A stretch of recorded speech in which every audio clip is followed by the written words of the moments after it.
மணி tax YouTube channel நேயர்களுக்கு என்னோட அன்பான வணக்கம். நான் உங்க குழந்தை நட்சத்திரம் இல்ல சோமியா பேசுறேன். எல்லோருக்கும் தை பொங்கல் நல்வாழ்த்துக்கள். நாம எங்க பொங்கல் கொண்டாடுறோம்?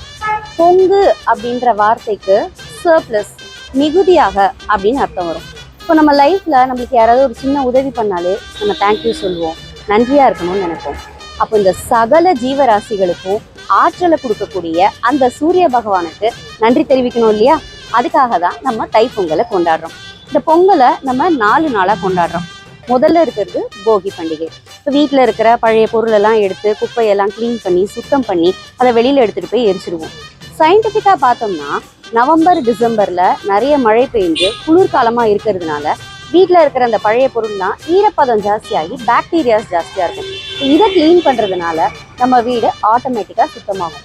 அதே சமயத்தில் பழையன கழிதலும் புது என புகுதலும், அதாவது நம்ம மனசுல இருக்கிற பழைய கவலை எல்லாத்தையும் தூக்கி போட்டுட்டு நம்பிக்கையா புதுசான நாட்களை நோக்கி நம்ம நகருவோம். அடுத்தது தைப்பொங்கல். தைப்பொங்கல்ங்கிறது மார்கழி மாசம் முடிஞ்சு தை மாசம் ஸ்டார்ட் ஆகிற அந்த நாளை தான் தைப்பொங்கல் நம்ம கொண்டாடுறோம். இங்க உத்தராயண காலகட்டம் அப்படின்னு சொல்லுவாங்க. அதாவது சூரியன் மேற்கு நோக்கி நகரும். சூரியன் மேற்கு நோக்கி நகரும் பொழுது பூமி சூரியனுக்கு கொஞ்சம் கிட்ட வந்துடும். அப்போ நம்மளுடைய குளிர்காலம் முடிஞ்சு வெதுவெதுப்பான நாட்களை நோக்கி நாம நகருவோம். அப்படி நகரும் பொழுது இந்த செடி கொடிகளுக்கெல்லாம் டே டைம் ஜாஸ்தியா இருக்கிறதுனால நிறைய போட்டோசிந்தசிஸ் நடக்கும். இந்த மாதிரி டைம்ல நம்ம வெட்ட வெளியில சூரிய பகவானை பார்த்து பொங்கல் வைக்கும்போது சூரியனுடைய விட்டமின் டி நம்மளுக்கு நிறைய கிடைக்கும். நம்ம பொங்கல்ல பச்சரிசி, வெல்லம் இதெல்லாம் சேர்த்து பொங்கல் செய்வோம். கரும்பு இதெல்லாம் சாப்பிடுவோம்.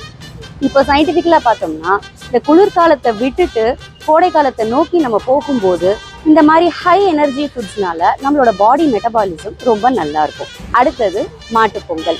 இப்போ இந்த நம்ம உணவை விளைவிக்கிற இந்த விவசாயிகளுக்கு நன்றி தெரிவிக்கும் விதமாக தான் நம்ம இந்த மாட்டுப்பொங்கலை கொண்டாடுறோம். அந்த விவசாயிகளுக்கு உதவி பண்ற கால்நடைகளை வளர்க்குறவங்களுக்கு தான் அது தெரியும். அது நம்ம குடும்பத்துல ஒன்று மாதிரி.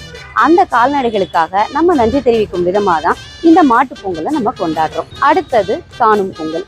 காணும் பொங்கல் அப்போ நம்ம ஃப்ரெண்ட்ஸை பார்க்க போவோம், ரிலேட்டிவ்ஸை பார்க்க போவோம், பெரியவங்க காலில் விழுந்து ஆசீர்வாதம் வாங்கிப்போம்.